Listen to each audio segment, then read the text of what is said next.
We got to learn to take accountability. We got to get off of everybody else. That is a distraction. It is you versus you. God is not asking you about nobody and they daddy. God is asking you about you. What people did is what they did. You got to learn to forgive and move on. And what I'm learning about forgiveness is I cannot get so focused on what that person did to me that I forgot what I did to God first. I can't but think in my mind, oh, well, God, because this is you subconsciously, you're saying this to God when you say, I don't forgive them, or I would never forgive them. God forgives, I don't. You are saying, God, I know I fornicated. I know I murdered. I know I did this. I know I did this unto you first before that person ever did anything to me. But what they did to me is so much wickeder than what I did to you. Therefore, I don't need your forgiveness because I got to hold on to this, because we forget that God says in order to be forgiven, you have to forgive. So, in a sense, being selfish, in a sense, forgiving is being selfish. I have to be selfish enough and say, you know what? I know you did what you did, but guess what, baby? I did some stuff to God that I need forgiveness for. I don't want to be delivered into my tormentors, because a lot of people are tormented because they have been delivered over to the tormentors because they refuse to forgive. That's a scripture that talks about that in Matthew, the parable. You don't forgive, you get handed over to your tormentors. I can't afford that. So it's not about what you did to me. It's about me needing forgiveness from God. I don't care about you and what you did. I'll heal from it. God heals me. God give me a new heart. God can deal with that. I'm learning I can't get caught up on spilled milk. It is what it is. It was what it was. It hurted, but guess what? I forgive you, and it's a conscious decision. I'm learning to get out of my emotions. It's not about how I feel. If I made a conscious decision to forgive, I forgave. Now the enemy is going to come back and forth with it to try to come forth to make me think I didn't forgive, but guess what? I made that conscious decision, and I'm going to stand on it. And I'm going to allow God to heal me. I'm going to get in my corner. I use this analogy that I said that a person can push you off a bike, right? And you scrape your leg. I can forgive the person for pushing me off the bike, but that doesn't change the fact that I still have a scar on my leg.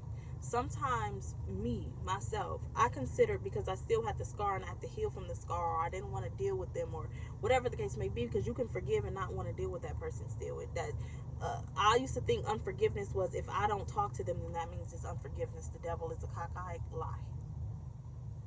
I can forgive you and not talk to you because I'm wise. I put up boundaries. I know not. Why would I allow a person that is a snake to be back in my presence after you bit me one time? I will be a fool. God told me to be as wise as a serpent. I will be a fool.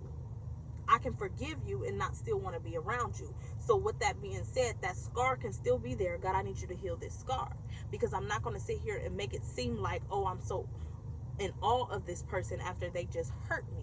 I'm hurt about it, but I made a conscious decision to forgive them because I need to be forgiven in this moment. So when I have to forgive people, because it is a ongoing thing, I always think about, okay, God, I know what I did unto you. I cannot afford for what I did unto you to be a stumbling block or in the way of our relationship, me getting into heaven, me having my relationship with God. Therefore, I'm going to forgive them.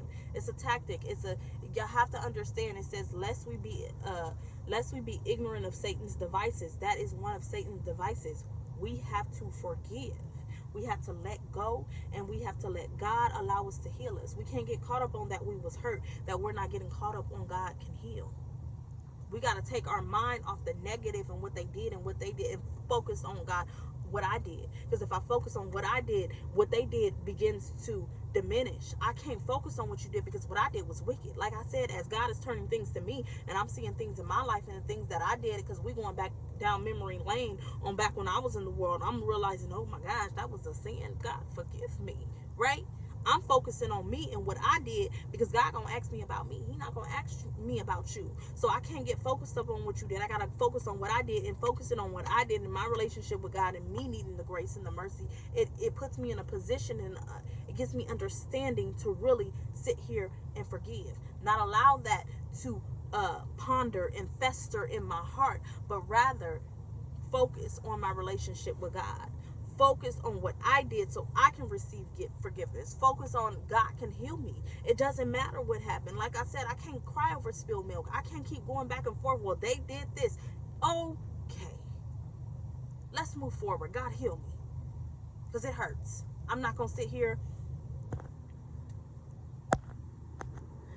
And make it seem like it don't hurt. God, it hurts. I need you to heal me. You said you are God that heals me. You said that you can give me a new heart. You said you can create in me a clean heart.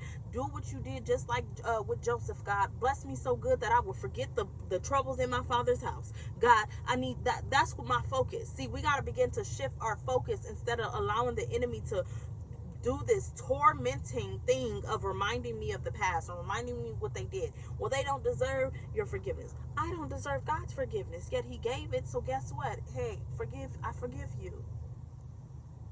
Period. Done.